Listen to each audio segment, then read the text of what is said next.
우리 수지강성교회 재직회 헌신 예배로 드리는 날입니다. 전 세계에서 가장 대단한 재직들이 모인 우리 수지강성교회 재직들, 하나님께서 참으로 귀하게 여기시는 우리 재직들, 우리 하나님 앞에 헌신을 다짐하는 귀한 예배 가운데 우리가 서 있습니다. 여기서 이 재직이라는 말은 재라는 한자가 모두 재자를 쓰더라고요. 모두 재자, 그리고 직분 직자를 씁니다. 그러니까 이 재직이라는 말은 모든 직분이라는 뜻입니다. 그러니까 여기에 속한 모든 성도님들이 다 재직이십니다. 그러니까 교역자, 장로, 집사, 권사, 모든 직분을 가진 분들이 다 재직에 포함된다라고 할 수가 있겠습니다. 하나님께서 우리를 왜 재직으로 불러주셨을까요? 왜냐하면은 한마디로 말해서 주님을 위해서 일하라고 주님께서 우리를 부르셨습니다. 그리고 더 나아가서 주님의 몸된 교회, 그리고 하나님의 나라를 위해서 일하라고 주님께서 우리를 재직으로 부르신 줄로 믿습니다. 그러므로 이 시간 우리를 재직 삼아주신 주님의 뜻을 우리가 기억하면서 다시 한번 헌신을 다짐하며 나아갈 수 있는 모든 주님의 백성들 되시기를 간절히 소망합니다. 독일의 종교 개혁가 중에 이 마틴 루터라는 사람이 있습니다. 마틴 루터는 약 500여 년 전에 로마의 이 카톨릭의 이 부패한 권력에 대해서 이 강력한 개혁을 주장했던 사람이 바로 이 마틴 루터라는 사람입니다. 그가 주장했던 내용의 핵심 주제는 바로 한마디로 말해서 기본으로 돌아가자라는 사상이었습니다. 기본으로 돌아가자. 그러니까 모든 신앙의 비본질적인 것들은 다 버리고 신앙의 기본으로 돌아가자는 것입니다. 그래서 이러한 이 중심 사상 속에서 여러 가지 종교개혁의 핵심 가치들이 나왔습니다. 오직 성경, 오직 믿음, 오직 은혜, 오직 그리스도, 그리고 오직 하나님께 영광. 이 5가지의 사상들이 바로 이 종교개혁의 전통에서 나온 것들입니다. 그리고 이러한 이 5가지의 핵심 사상은 오늘날의 개신교의 가장 기본적인 교리로 자리 잡고 있습니다. 어떤 일이든 간에 기초를 튼튼히 하는 것은 참으로 중요합니다. 왜냐하면 이 기초가 튼튼하지 못하면 쉽게 무너지기 마련이기 때문입니다. 우리의 신앙도 마찬가지입니다. 신앙의 기초가 튼튼하지 못하면 우리의 믿음도 쉽게 흔들려 버리고 심지어는 무너져 내려버릴 수도 있습니다. 사랑하는 성도 여러분, 우리의 믿음의 모습은 어떠합니까? 우리가 가진 믿음의 기초는 튼튼하게 잘 서 있습니까? 아니면 조금은 부실한 모습으로 남아 있습니까? 오늘 본 말씀은 신앙의 기본으로 돌아가고자 하는, 그래서 신앙의 기본으로 돌아가고자 몸부림을 치는 이스라엘 백성들의 모습이 그려지고 있습니다. 그 옛날 바벨론에 의해서 멸망을 당했던 이스라엘 백성들이 포로 생활을 마치고 예루살렘으로 귀환했습니다. 이제 이스라엘 백성들은 그토록 그리워했던 고향 땅에서 새 출발을 준비하고 있습니다. 그리고 그들은 하나님 앞에서 다시 한번 이렇게 다짐하는 것입니다. 하나님, 우리가 지난 날의 잘못을 회개합니다. 이제 앞으로는 우리를 구원하신 주님의 은혜를 우리가 기억하겠습니다. 그리고 우리가 하나님을 기쁘시게 하는 삶을 살기 위해서 하나님, 우리는 정말 최선을 다할 것입니다. 그렇게 하나님 앞에서 이스라엘 백성들이 다짐하고 또 다짐했습니다. 사실 이스라엘 백성들이 포로 생활을 했던 이유가 무엇입니까? 그들이 하나님을 떠나버렸기 때문입니다. 하지만 하나님께서는 여전히 이스라엘 백성들을 포기하지 않으셨습니다. 여전히 그들을 기억하고 계셨고 하나님께서는 그들을 구원하셨습니다. 왜 그렇습니까? 이스라엘 백성들은 여전히 하나님의 백성이었기 때문입니다. 이 사실은 변하지 않습니다. 하나님께서는 선지자를 통해서 말씀하신 대로 포로 중에 있었던 이스라엘 백성들을 구원하고자 하셨습니다. 그래서 하나님은 포로 중에 있었던 이스라엘을 인도하셔서 다시 예루살렘으로 돌아오게 하셨습니다. 그 과정 속에서 하나님께서 지도자인 느헤미야를 세우시게 됩니다. 그래서 하나님께서는 이스라엘로 하여금 예루살렘의 성벽을 재건하게 하셨고, 그리고 그들이 본국에서 잘 정착하면서 살 수 있도록 은혜를 베풀어 주셨습니다. 그런데 우리가 느헤미야서를 읽어보게 되면은 이 본국으로 돌아온 이스라엘 백성들의 마음속에 어떤 하나의 갈급함이 있었다는 것을 알 수가 있습니다. 그 갈급함이 무엇에 대한 갈급함이었을까요? 바로 우리가 느헤미야서 8장 말씀을 읽어보게 되면 그것은 다름 아닌 하나님의 말씀에 대한 갈급함이었다는 것입니다. 느헤미야서 8장 1절 말씀을 보게 되면 이스라엘 백성들이 학사 에스라에게 찾아가서 이렇게 이야기를 합니다. 우리에게 하나님의 말씀 좀 읽어주십시오. 그렇게 요청하는 것을 볼 수가 있습니다. 이에 학사 에스라는 이스라엘 백성들의 요청에 따라서 율법책을 가져와서는 많은 사람들 앞에서 율법책을 펴서 하나님의 말씀을 낭독하기 시작합니다. 그런데 그때에 놀라운 일들이 회중 가운데 벌어졌습니다. 느헤미야서 8장 말씀을 보게 되면은 이스라엘 백성들이 하나님의 말씀 앞에서 반응을 하기 시작하는 것입니다. 그런데 그 반응은 아주 마음속 깊은 곳에서 우러나오는 자발적인 움직임이었다는 것입니다. 이것이 중요합니다. 먼저 에스라가 율법책을 펼 때에 이스라엘 백성들 온 회중이 그 누구 하나 시키지도 않았는데 하나님의 말씀 앞에서 다 함께 자리에서 일어납니다. 그리고 에스라가 하나님을 송축할 때에는 모든 백성들이 손을 들면서 아멘이라고 그렇게 화답하는 것을 볼 수 있습니다. 여러분, 이 모습은 참 놀라운 장면 아닙니까? 왜냐하면 이 장면은 이전의 이스라엘 백성들의 모습 속에서는 찾아볼 수 없었던 모습이었기 때문입니다. 하나님의 말씀이 선포되면 선포될수록 이스라엘 백성들의 마음이 점점 부드러워지기 시작하는 거예요.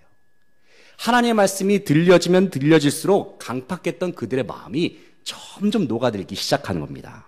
바로 그때에 에스라를 비롯한 이 성전의 레위 사람들이 이스라엘 백성들의 무리에 이 곳곳을 다니기 시작했습니다. 그러면서 그들에게 하나님의 말씀을 직접 그들에게 1대1로 혹은 여러 그룹으로 말씀을 가르치기 시작합니다. 한마디로 말해서 성경 공부가 이루어지는 것입니다. 그런데 그렇게 말씀을 그들이 공부했을 때, 그 말씀을 그들이 깨달았을 때에 하나님의 뜻을 하나하나씩 이스라엘 백성들이 깨닫기 시작하더라는 것이죠. 느헤미야서 8장 8절 9절 말씀을 보게 되면은 이스라엘 백성들의 회중들 속에서 이 말씀을 깨닫는 이스라엘 백성들 가운데 또 하나의 놀라운 현상이 일어나는 것을 볼 수가 있습니다. 가장 먼저 일어난 현상이 무엇이냐면은 바로 회개의 눈물이었다는 것입니다. 우리가 한번 가지고 있는 성경책을 한번 보셨으면 좋겠는데 8장 8절 9절 말씀 한번 펴보시겠습니까? 8장 8절 9절 말씀입니다. 하나님의 말씀을 들었을 때 이스라엘 백성들의 그 반응이 여기에 언급이 되고 있는데 8절 9절 말씀을 함께 읽어보겠습니다. 시작. 하나님의 율법책을 낭독하고 그 뜻을 해석하여 백성에게 그 낭독하는 것을 다 깨닫게 하니 백성이 율법의 말씀을 듣고 다 우는지라. 총독 느헤미야와 제사장 겸 학사 에스라와 백성을 가르치는 레위 사람들이 모든 백성에게 이르기를 오늘은 너희 하나님 여호와의 성일이니 슬퍼하지 말며 울지 말라 하고. 아멘. 9절 말씀을 보니까 백성이 하나님의 율법, 하나님의 말씀을 들었을 때에 다 울었다. 다 울었다라고 그렇게 성경은 증언합니다. 여기에서 흘린 그 눈물이 무엇이겠습니까? 바로 하나님 앞에서 흘리는 회개의 눈물이었던 것이죠. 왜 그들이 이토록 뜨거운 눈물을 하나님 앞에서 흘렸던 것일까요? 왜냐하면 말씀을 통해서 그동안 하나님과 나 사이의 거리가 얼마나 멀었던가를 그들이 말씀을 통해서 발견하게 되었다는 것입니다. 그리고 그동안 자신들이 얼마나 하나님의 마음을 아프게 해드렸었던가 그들은 말씀을 통해서 깨닫게 된 것입니다. 이것을 생각하니까 그들의 마음속에 애통하는 마음이 일어납니다. 자복하고 통회하는 마음이 불일 듯이 일어나는 것입니다. 왜냐하면 하나님 앞에 너무 죄송했기 때문입니다. 그리고 이제는 하나님 없이는 우리가 도저히 살 수 없는 존재란 사실을 그들이 알게 된 것이죠. 그런데 이어지는 12절 말씀을 보니까 회개의 눈물에 이은 또 하나의 반응이 언급이 되고 있습니다. 그것은 바로 크게 즐거워하는 것이었습니다. 한번 12절 말씀 같이 한번 읽어보겠습니다. 12절입니다. 시작. 모든 백성이 곧 가서 먹고 마시며 나누어주고 크게 즐거워하니 이는 그들이 그 일려준 말을 밝히 알미라. 아멘. 이스라엘 백성들이 크게 즐거워하는 이유에 대해서 오늘 본문은 그 이유를 이렇게 말하고 있죠. 이는 그들이 그 읽어 들려준 말을 밝히 알았기 때문에. 하나님의 말씀을 통해서 하나님의 마음과 하나님의 뜻을 깨닫게 되니까 그들의 마음 가운데 기쁨이 넘쳐나더라는 것입니다. 사랑하는 성도 여러분, 우리도 마찬가지로 하나님의 말씀 앞에 우리가 깊이 잠기게 되면요, 이처럼 놀라운 기쁨과 평안이 우리의 심령 속에 임하는 것을 우리는 경험할 수 있습니다. 하나님의 말씀은 우리의 깨어진 심령을 회복시켜 주십니다. 하나님의 말씀은 주님과의 깨어진 관계를 회복시켜 주십니다. 그러므로 사랑하는 성도 여러분, 하나님의 말씀으로 말미암는 은혜를 올 한 해 그리고 영원토록 더욱 풍성하게 누리며 나아가는 귀한 성도님들 되시기를 간절히 바랍니다. 그렇다면 하나님의 말씀은 사람에게 어떠한 은혜를 끼치고 또 어떻게 사람을 변화시킬까요? 또 어떻게 사람에게 영향을 미칠까요? 특별히 오늘 본 말씀은 하나님의 말씀이 이스라엘 백성들의 삶 속에 놀라운 변화를 일으켰음을 우리에게 보여주고 있습니다. 그 변화는 한마디로 말해서 하나님께서 기뻐하시는 일을 위해 자신의 모든 삶을 드리는 헌신으로의 변화였다는 것입니다. 우리가 헌신 예배 참 1년에 많이 드리지 않습니까? 여기서 이 헌신이란 단어가 무슨 뜻이냐면은 몸을 바쳐서 있는 힘을 다한다라는 의미가 있습니다. 몸을 바쳐서 있는 힘을 다한다. 이 단어의 뜻처럼 이스라엘 백성들은 하나님의 말씀 앞에서 하나님 앞에서 자신들의 삶을 드리기로 정말 온 힘을 기울이는 모습을 보여주고 있습니다. 그렇다면 하나님의 말씀 앞에서 이스라엘 백성들이 드렸던 그 헌신의 내용은 무엇일까요? 이 시간 본 말씀을 통해서 함께 생각해 보겠습니다. 먼저 첫째는 말씀의 헌신입니다. 한번 우리 수지한석교회 재직분들은 한번 따라했으면 좋겠습니다. 말씀의 헌신. 감사합니다. 28절부터 10장 28절부터 29절 말씀입니다. 10장 28절 29절 말씀을 함께 읽어보겠습니다. 시작. 그 남은 백성과 제사장들과 레위 사람들과 문지기들과 노래하는 자들과 느디님 사람들과 및 이방 사람과 절교하고 하나님의 율법을 준행하는 모든 자와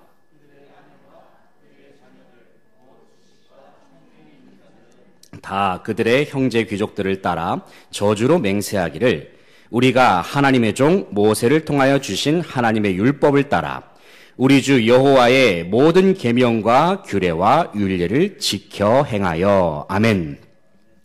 29절 말씀을 보니까 우리 주 여호와의 모든 계명과 규례와 율례를 지켜 행하여라고 말씀하고 있습니다.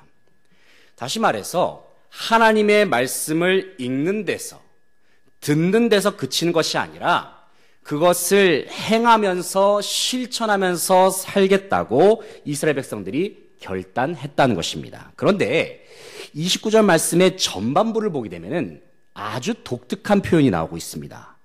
맹세를 했는데 29절의 상반절 좀 한번 보시겠습니까? 형제 귀족들을 따라 어떻게 맹세를 했다고요? 저주로 맹세를 했다라는 표현이 나옵니다. 참 독특한 표현이죠. 그런데 이 저주로 맹세했다는 표현이 무슨 의미냐면은 한마디로 말해서 이러한 마음가짐이 담긴 겁니다. 맹세를 어기면 저주에 떨어질 것이기 때문에 무슨 일이 있어도 하나님의 말씀을 지키면서 살겠다라고 하는 아주 결연한 의지가 담긴 그러한 표현이라고 할 수가 있겠습니다. 사랑하는 성도 여러분, 2020년이 시작되면서 여러분은 주님 앞에 어떠한 결심을 하시면서 새해를 맞이하셨습니까? 바라옵기는 우리의 결심이 의례적이거나 형식적인 결심이 아니기를 소망합니다. 올 한 해에는 성경 일독 한번 해봐야지. 이런 결심 누구나 다 한 번쯤 다 하지 않습니까? 오늘 특별히 양성근 장로님께서 성경 일독, 이 말씀 대행진이라고 제가 이제 성경 그 읽기 카드도 제가 막 이제 컴퓨터를 막 실력도 없는 그 실력을 가지고 그걸 만들었어요, 제가. 근데 별로 활용할 분들은 많지 않으신 것 같은데, 그거를 저한테 지난주에 딱 주시는 거예요. 그래서 다 읽으셨다고. 정말 대단하시다는 생각이 드는데, 올 한 해에는 성경 일독 한번 해봐야지. 올 한 해에는 주일 한 번도 빼먹지 말아야지. 혹은 올 한 해만큼은 기도회에 적극적으로 참석해 봐야지. 올 한 해부터는 교회 봉사 한번 열심히 해봐야지. 올 한 해에는 한 사람 이상 전도해 봐야지. 아마 이런 결심들은 한 번쯤은 다 해보시지 않으셨을까 생각이 됩니다. 그런데 이러한 결심은 그냥 가벼운 마음으로 하게 되면 작심삼일이 되기 쉽다는 겁니다. 하나님께서 기뻐하시는 뜻을 위해서 내 생명까지도 건다는 심정으로.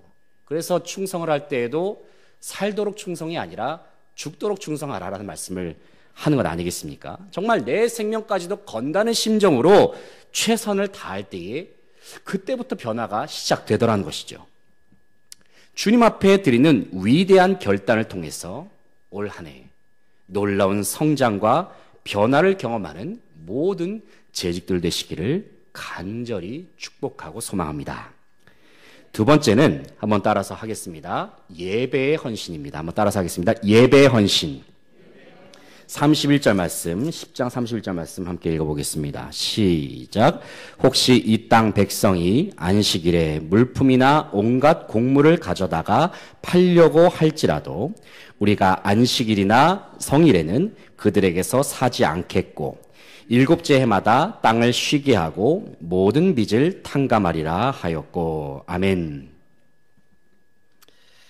우리가 31절 말씀을 읽어보게 되면은 당시 이스라엘 백성들이 기본적으로 이 안식일임에도 불구하고 다양한 상업 활동이나 농사 짓는 일을 행했었다라는 것을 우리가 짐작할 수가 있습니다. 왜냐하면 그동안 그만큼 하나님에 대한 믿음이 많이 약해졌었고 그에 따라서 하나님의 말씀을 지켜야겠다라고 하는 그러한 의식도 자연스럽게 희미해졌기 때문입니다.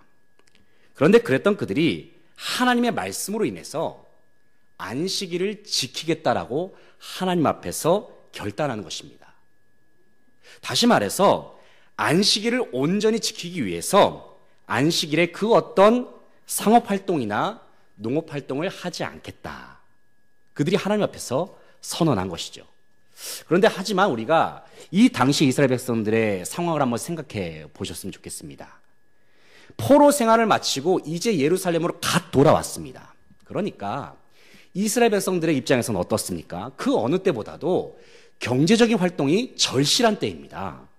그래야만 나라를 더욱 안정시킬 수가 있고 빠르게 이 국력을 키울 수가 있는 그러한 일인 것이죠.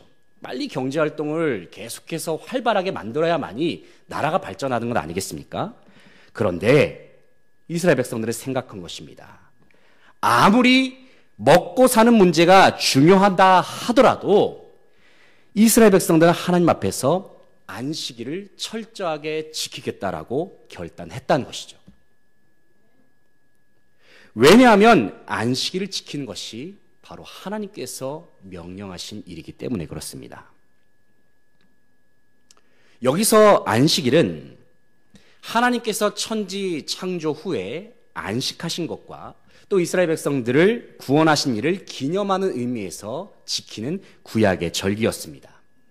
그리고 하나님께서는 하나님이 안식하신 것처럼 이스라엘 백성들도 안식하기를 원하셨습니다. 왜냐하면 안식을 통해서 그들의 지친 몸과 마음을 하나님께서 친히 어루만지셔서 그들의 삶을 회복시켜 주시고 그들의 삶 속에 복 주시고자 하는 하나님의 목적이 안식일 속에 있었기 때문입니다. 그런데 이러한 안식일의 개념이 예수님께서 오신 이후부터는 바뀌어 버렸습니다. 오히려 새로운 개념으로 완성이 되었죠. 그것은 예수님의 십자가와 부활을 기념하는 날, 바로 그 날이 안식일을 새롭게 완성시키는 날이 되었습니다. 그 날이 언제입니까? 바로 주일이죠. 바로 오늘입니다. 이제 더 이상 안식일은 구약시대처럼 아무것도 하지 않으면서 영육의 안식을 얻기 위한 날이 아니라 예수님의 십자가와 부활을 기념하면서 하나님을 예배하고 하나님을 찬양하면서 기쁨의 축제를 즐기는 날이 바로 주일이란 사실을 하나님께서 우리에게 말씀하여 주십니다. 이러한 의미에서 성도들이 주일을 지킨다라고 하는 것은 성도들의 가장 중요한 의무 중에 하나라고 할 수 있습니다. 사랑하는 성도 여러분, 요즘 한국교회 안에 세속주의적인 흐름이 많이 들어와서 이 주일 성수에 대한 의식이 점점 희미해지고 있습니다. 물론 현대인들에게 있어서 여가 생활도 중요하고 밀려있는 다양한 이 업무를 처리하는 것도 물론 중요할 것입니다. 그러나 주일만큼은 우리는 결코 포기해서는 안 된다는 것이죠. 왜냐하면 주일은 우리가 주님을 위해서 온전히 드려야 하는 날이기 때문에 그렇습니다. 그러나 곰곰이 생각해 보게 되면요, 일요일만 주님의 날이 아닙니다. 사실 월요일부터 토요일까지도 다 주님의 날입니다. 왜 그렇습니까?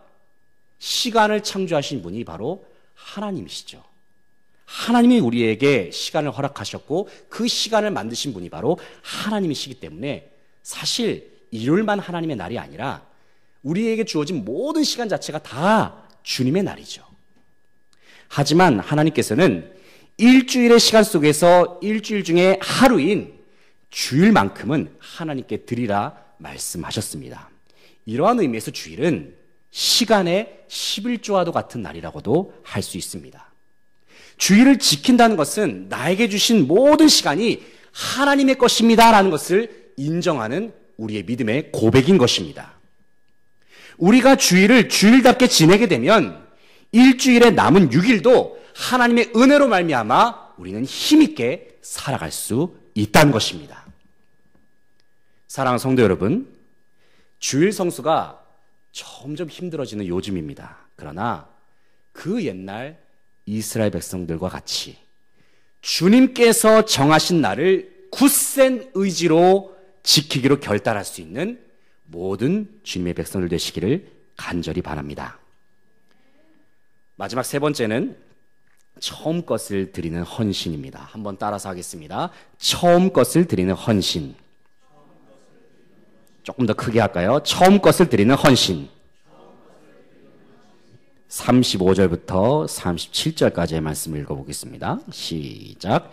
해마다 우리 토지 소산의 만물과